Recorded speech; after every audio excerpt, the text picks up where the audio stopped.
What's up, family, and welcome back to the channel. Today, we're going to be doing something a little different. I've been reading a book over the past few months and honestly haven't been able to give it as much time as I would like. And it's The Moral Landscape. I've gotten halfway through it, and it was just absolutely, it's been absolutely incredible for me so far. And I knew I said, you know what, I got to pick back up reading it. I got to make some time. And I was like, well, maybe if I squeeze it into my videos, then I can actually read it. And so what we're going to be doing in this, and this may become a segment depending on how it goes with this book, is we're going to be doing a talk through. So I'm going to be reading this, and when I have thoughts, I'll stop and kind of share those thoughts, which is actually kind of how I read anyway. As I'm reading, I'm critically engaging. I don't even know if critically is the right word there. um, Typically I'm just engaging at first and asking myself questions along the way and kind of asking the text questions as well. And so I'm inviting you along in that process this time. And so today we're going to start with, again, this is The Moral Landscape by Sam Harris, and it is a New York Times bestseller. Nope. End of Faith is a best New York Times bestseller. I wonder if this one is.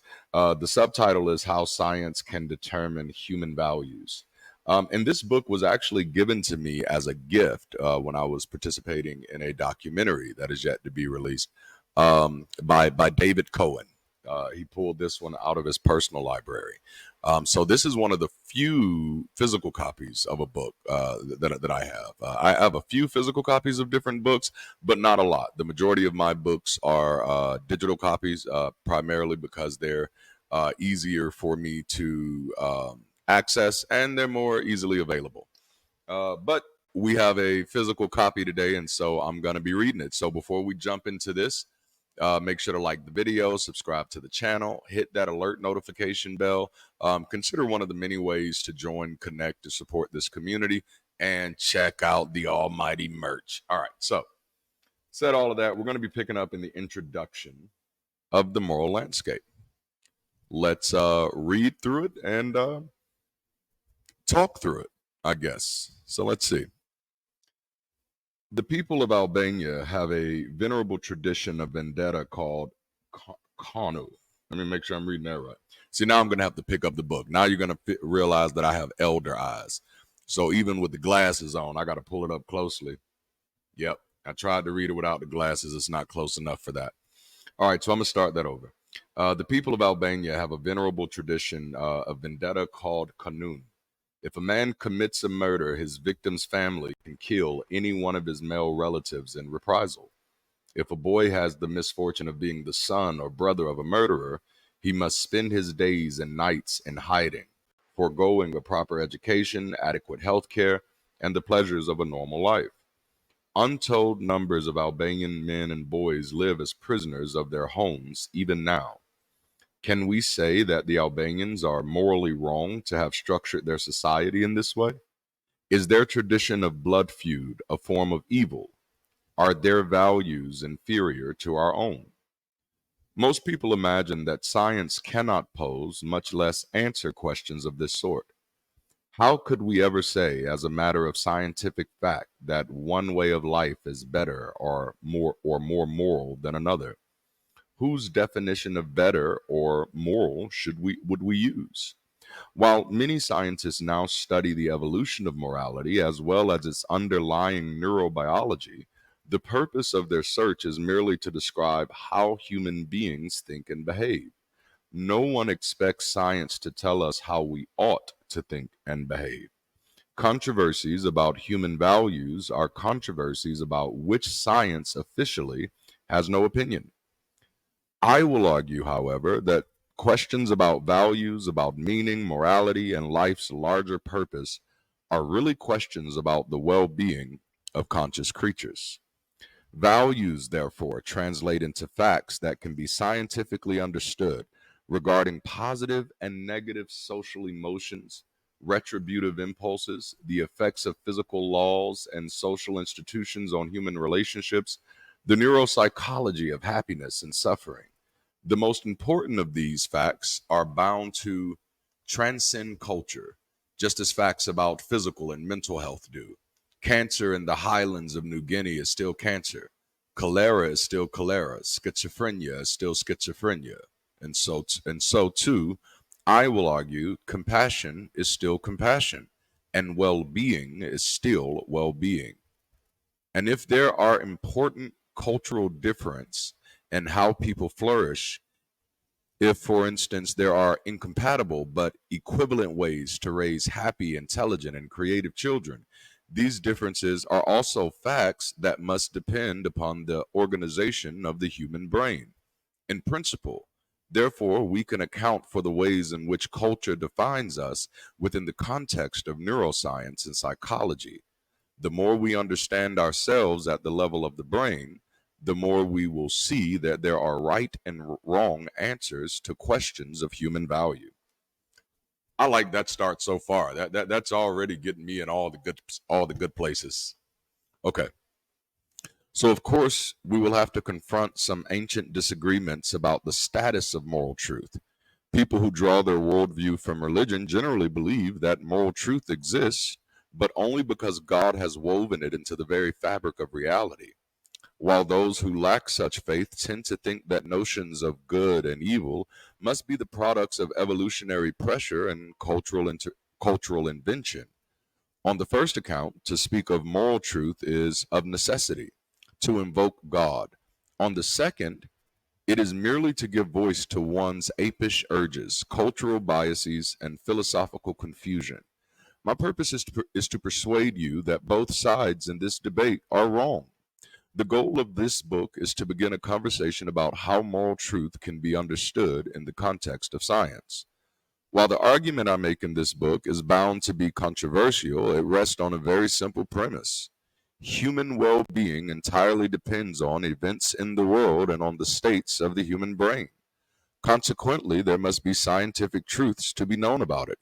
And a more detailed understanding of these truths will force us to draw clear distinctions between different ways of living in society with one another, judging some to be better or worse, more or less true to the facts, and more or less ethical. Clearly, such insights could help us to improve the quality of human life. And this is where academic debates end and choices affecting the lives of million people begin.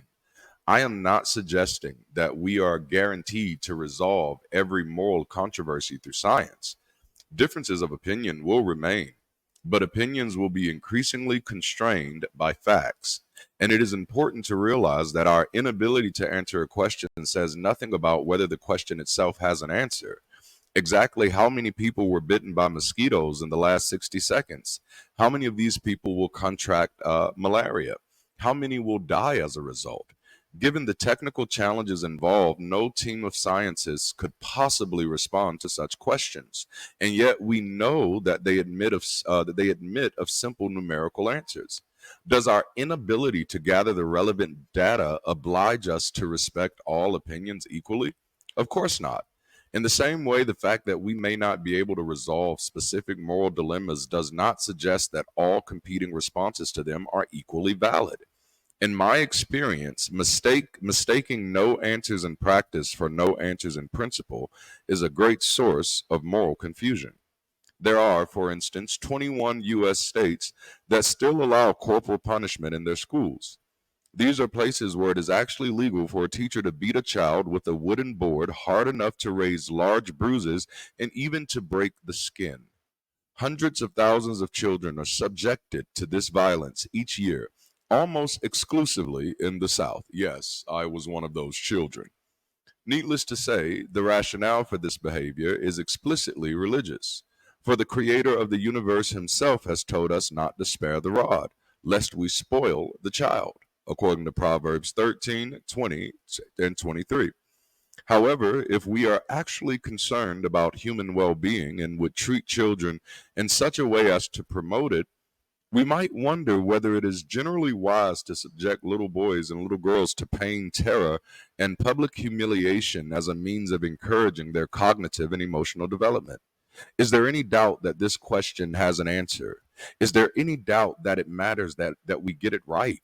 In fact, all the research indicates that corporal punishment is a disastrous practice leading to more violence and social pathology. and perversely to greater support for corporal punishment. Yeah, because you do see many people who were reared under corporal punishment. The ideology becomes, well, it didn't do me any harm. You know, my parents beat me, my teachers spanked me or paddled me, and I came out okay.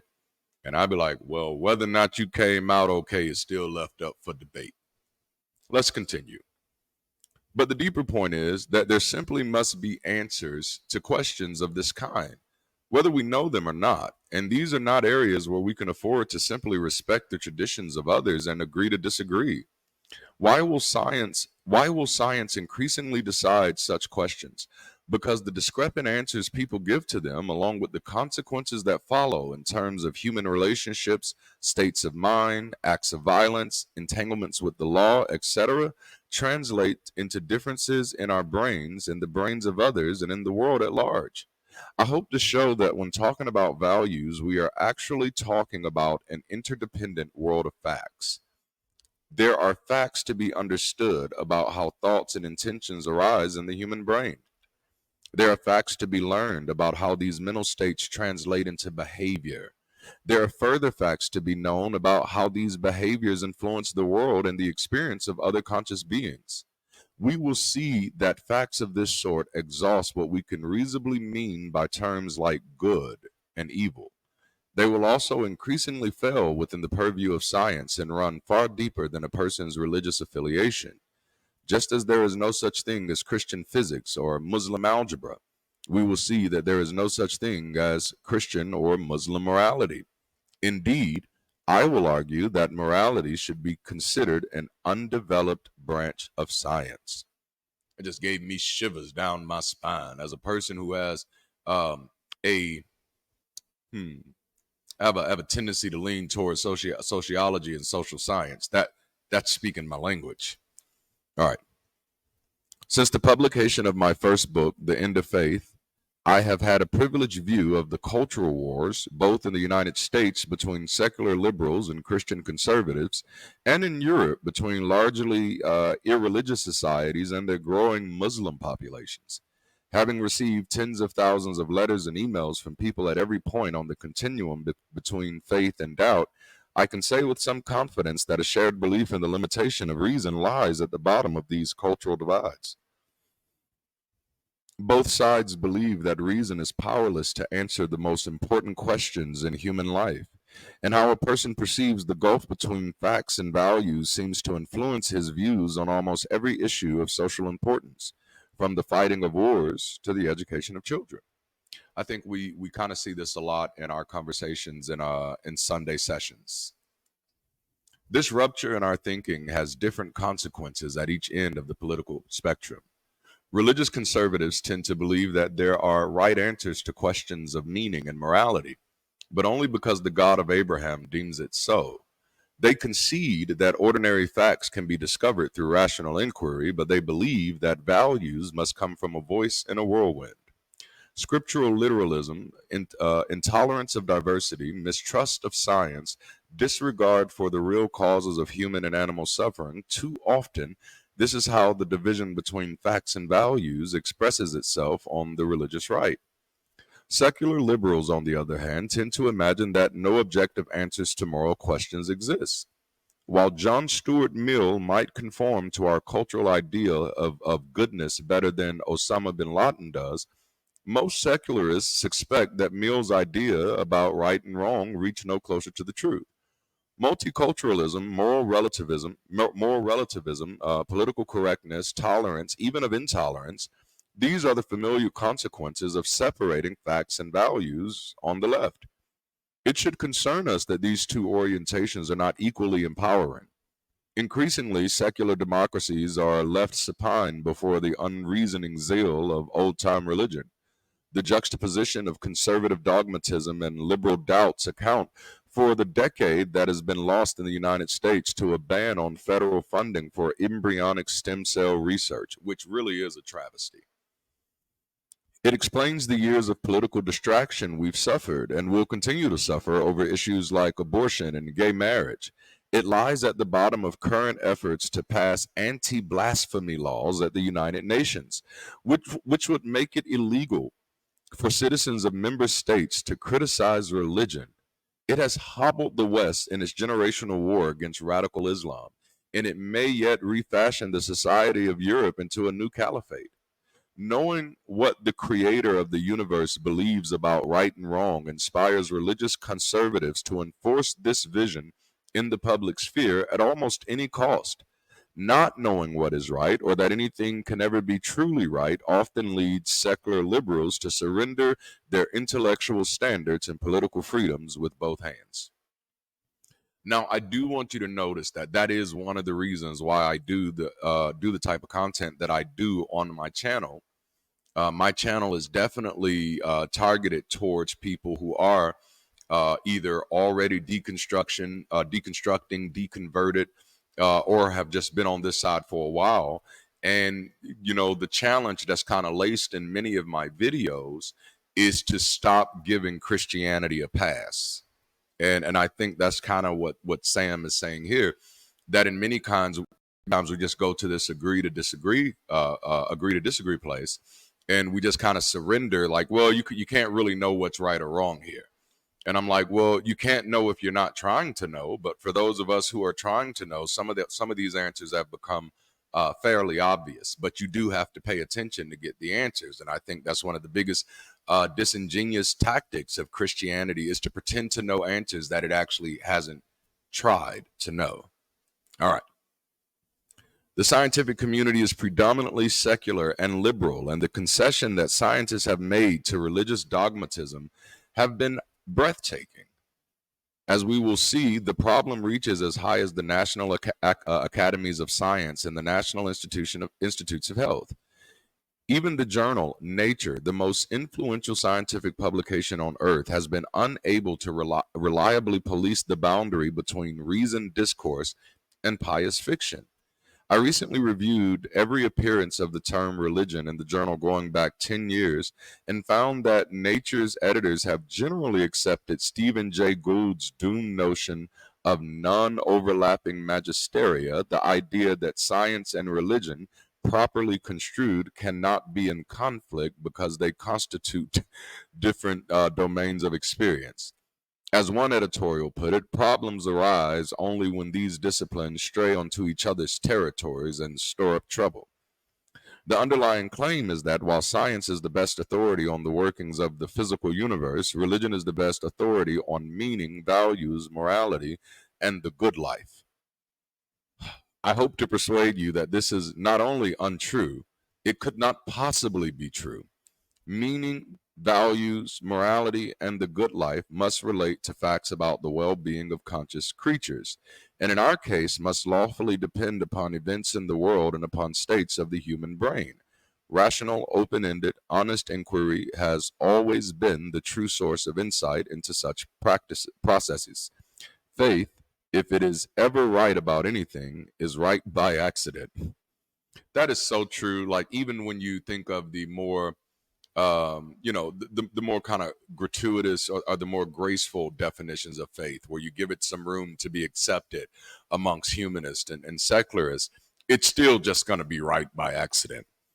But dang, there was something else. The underlying claim is, while science is the best authority on the workings of the physical universe, religion is the best authority on meanings, value, morality, and the good life. Okay, so I got to pause there. And obviously I know Sam isn't saying that. He's lifting that up as preposterous, right? And the thing is, like, and this is kind of like that thing that I've seen religion does, uh is, in order to say that these things, in order to say that meaning, values, and the good life is in a separate domain, you'd first have to define, describe, and explain how we are experiencing them on this domain.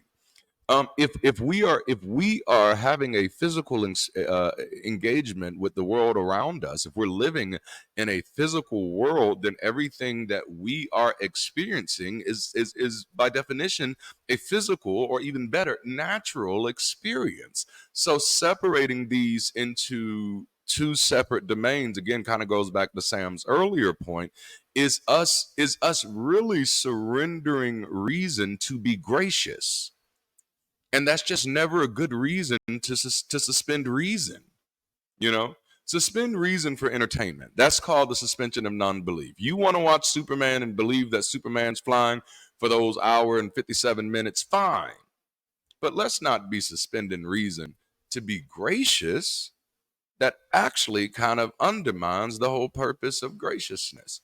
So no, I think one of the things that's clear to me is that meaning and values obviously are something that we experience in this physical world. So therefore, they're a part of this physical domain and therefore the domain of science. And likewise, the good life. Hello, where are we having that at? Right here. All right. Okay. So I'm back. I'm back. The scientific community's reluctance to take a stand on moral issues has come at a price. It has made science appear divorced in principle from the most important questions of human life. From the point of view of popular culture, science often seems like little more than a hatchery for technology. While most educated people will concede that the scientific method has delivered centuries of fresh embarrassment to religion on matters of fact, it is now an article of almost unquestioned certainty, both inside and outside scientific circles, that science has nothing to say about what constitutes a good life. I think this is partly what makes some of my content somewhat controversial, even for secularists, is that I do approach life as a sense of something we can navigate and improve, as individuals, based on the tools of science. And I'm still testing that theory with my own life. I'm the guinea pig for that. And then, pretty much everybody who signs up for my mentoring classes, they're the guinea pigs for it too. But it's, this idea that no, you can use the science, the scientific method isn't just for, things that you don't understand. You can use the scientific method for things that you're capable of understanding. And I realized I wasn't using the scientific method in a lot of things, and now I am. And life has improved for me. Okay. Oh man, now I don't know why I stopped there, but it was good. Oh yeah, it is. Nope, nope. Okay. Okay. I gotta find it. Oh, okay, yeah, there it is. Religious thinkers in all faiths and on both ends of the political spectrum are united on precisely this point. The defense one most often hears for belief in God is not that there is compelling evidence for his existence, but that faith in him is the only reliable source of meaning and moral guidance. And if that's not putting the cart before the horse, like, you first have to prove that he exists before you could prove that faith in him is the only reliable source of meaning and moral guidance. Yikes. Mutually incompatible religious traditions now take refuge behind the same non sequitur. It seems inevitable, however, that science will gradually encompass life's deepest questions, and this is guaranteed to provoke a backlash. How we respond to the resulting collision of worldviews will influence the progress of science, of course, but it also may determine whether we succeed in building a global civilization based on shared values. The question of how human beings should live in the 21st century has many competing answers, and most of them are surely wrong. Only a rational understanding of human well being will allow billions of us to coexist peacefully, converging on the same social, political, economic, and environmental goals. A science of human flourishing may seem a long way off, but to achieve it, we must first acknowledge that the intellectual terrain actually exists. Oh man, this is one of the reasons when I like, and I'll be honest with you, I normally don't read the introductions of books, but I read the introduction of this one and I was so excited that we have some more. Sam is kind of like me, he's long winded. So let's go there. Throughout this book, I make references to a hypothetical space that I call the moral landscape, a space of real and potential outcomes whose peak correspond to the heights of potential well-being and whose valleys represent the deepest possible suffering. Different ways of thinking and behaving, different cultural practices, ethical codes, and modes of government, etc., will translate into movements across this landscape and therefore into different degrees of human flourishing. I'm not suggesting that we will necessarily discover one right answer to every moral question or a single best way for human beings to live. Some questions may admit of many answers, each more or less equivalent. However, the existence of multiple peaks on the moral landscape does not make them any less real or worthy of discovery. Nor would it make the difference between being on a peak and being stuck deep in a valley any less clear or consequential. To see that multiple answers to moral questions need not pose a problem for us, consider how we currently think about food. No one would argue that there must be one right food to eat, and yet there is still an objective difference between healthy food and poison. That's a good point. Exceptions, some will die if they eat peanuts, for instance, but we can account for these within the context of rational discussion about chemistry, biology, and human health. The world's profusion of foods never tempts us to say that there are no facts to be known about human nutrition or that all culinary styles must be equally healthy in principle. Movement across the moral landscape can be analyzed on many levels, ranging from biochemistry to economics. But where human beings are concerned, change will necessarily depend upon states and capacities of the human brain. While I fully support the notion of consilience in science and therefore view the boundaries between scientific specialties as primarily a function of university architecture and limitations on how much any one person can learn in a lifetime, the primacy of neuroscience and the other sciences of mind on questions of human experiences cannot be denied. Human experience shows every sign of being determined by and realized in states of the human brain. Mastermind, that is. Many people seem to think that a universal conception of morality requires that we find moral principles that admit of no exceptions. If, for instance, it is truly wrong to lie, it must always be wrong to lie. And if one can find a single exception, any notion of moral truth must be abandoned. But the existence of moral truth, that is, the connection between how we think and behave and our well being, does not require that we define morality in terms of unvarying moral precepts. Morality could be a lot like chess. There are surely principles that generally apply, but they might admit of important exceptions. If you want to play good chess, a principle like "don't lose your queen" is almost always worth following. But it admits of exceptions. Sometimes sacrificing your queen is a brilliant thing to do. Occasionally, it is the only thing you can do. It remains a fact, however, that from any position in a game of chess, there would be a range of objectively good and objectively bad ones.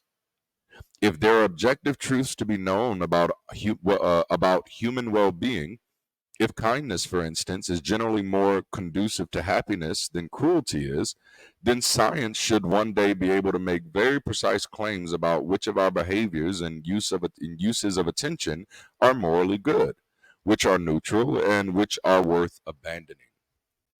This is. I think I like this book because it seems that Sam is preaching my gospel.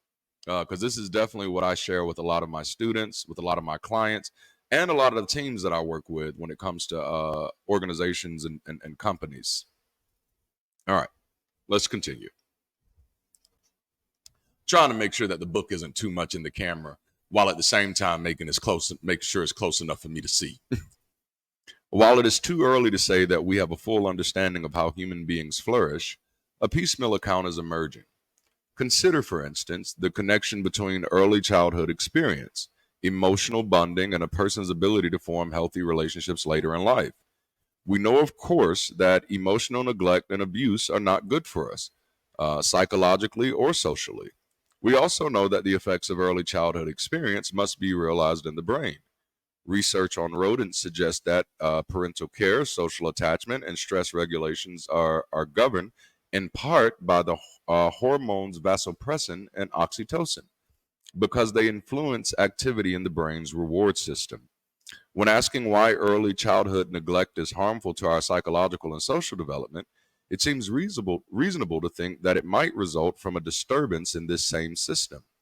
While it would be unethical to deprive young children of normal care for the purposes of experiment, society inadvertently performs such experiments every day. To study the effects of emotional deprivation in early childhood, one group of researchers measured the blood concentrations of oxytocin and vasopressin in two populations: children raised in traditional homes and children who spent their first years in an orphanage. As you might expect, children raised by the state generally do not receive normal levels of nurturing. They also tend to have social and emotional difficulties later in life. As predicted, these children failed to show a normal surge of oxytocin and vasopressin in response to physical contact with their adoptive mothers. The relevant neuroscience is in its infancy, but we know that our emotions, social interactions, and moral intuitions mutually influence one another. We grow attuned to our fellow human beings through these systems, creating culture in the process. Culture becomes a mechanism for further social, emotional, and moral development. There's simply no doubt that the human brain is the nexus of these influences.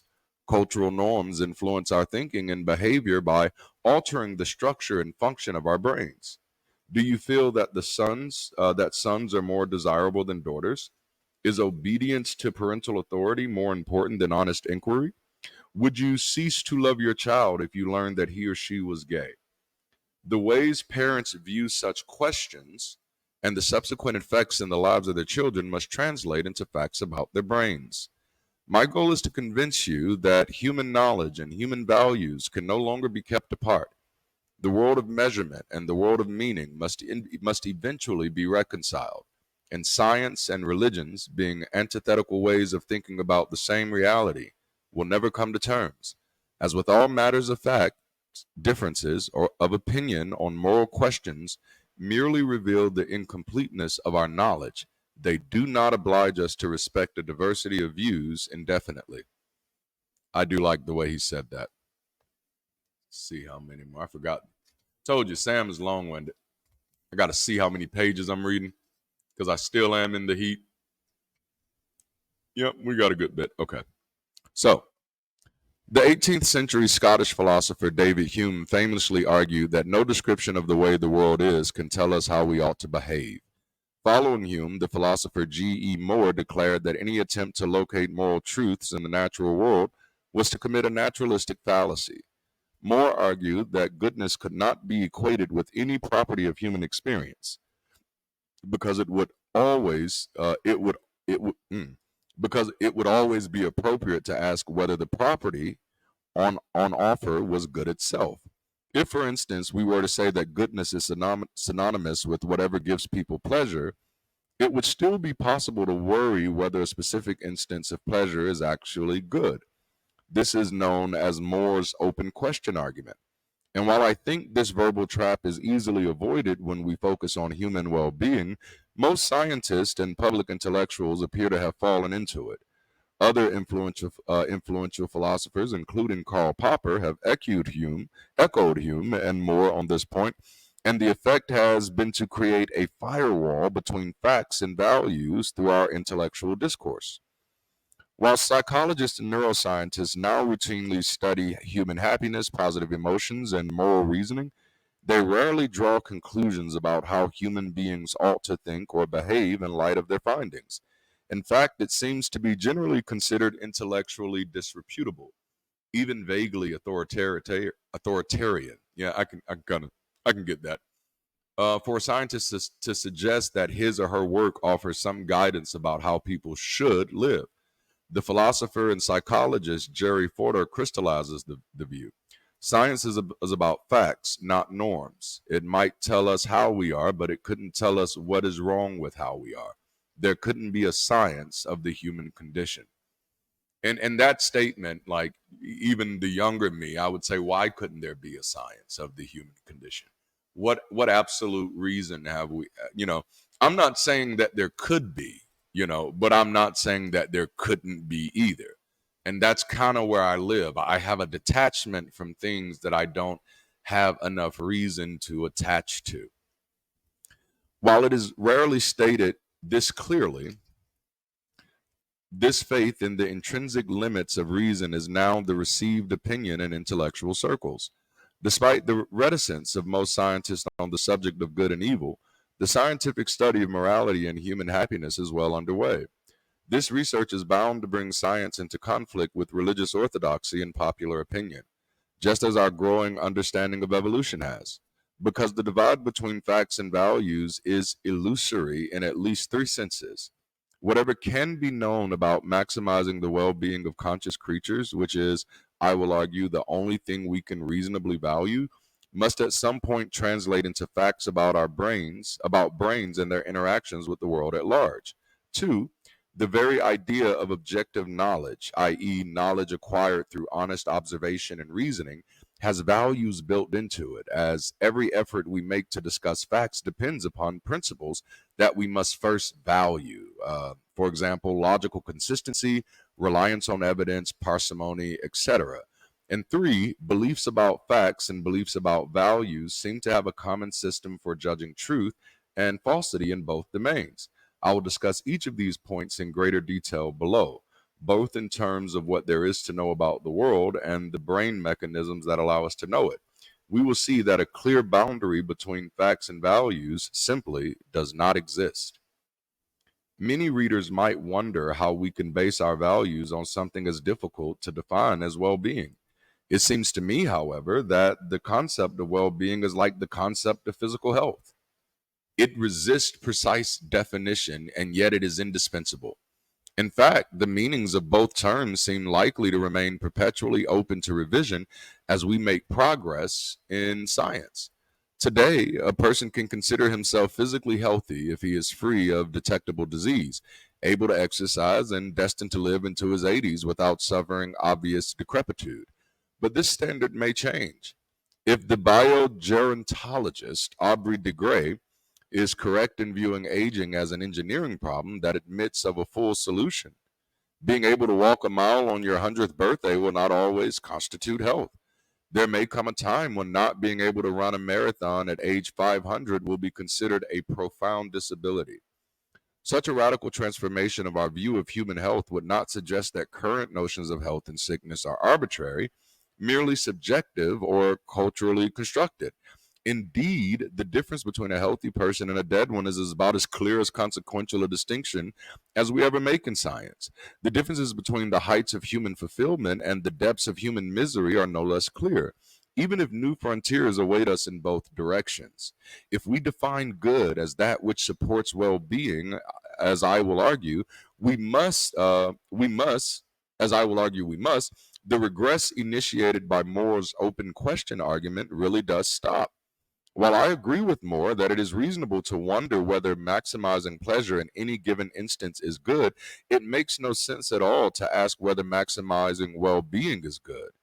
It seems clear that what we are really asking when we wonder whether a certain state of pleasure is good is whether it is conducive to or obstructive of some deeper form of well being. This question is perfectly coherent. It surely has an answer, whether or not we are in position to answer it, and yet it keeps notions of goodness anchored to the experience of sentient beings. And that was actually something that was important to me in my own personal life because I made a lot of bad decisions in the first 2 decades of my life, trying to do what I thought was good, not realizing that my very definition of good was flawed. And as Moore may suggest, that what is good in an instance may not actually be good. And so since then, and that was actually long before I read this, started reading this. I've instead started paying attention to that which was beneficial, which definitely has me more focused on potential outcomes as opposed to just does this make me feel good right now. Oh, I like the way I said that. I think that's the first time I've said that like that. All right.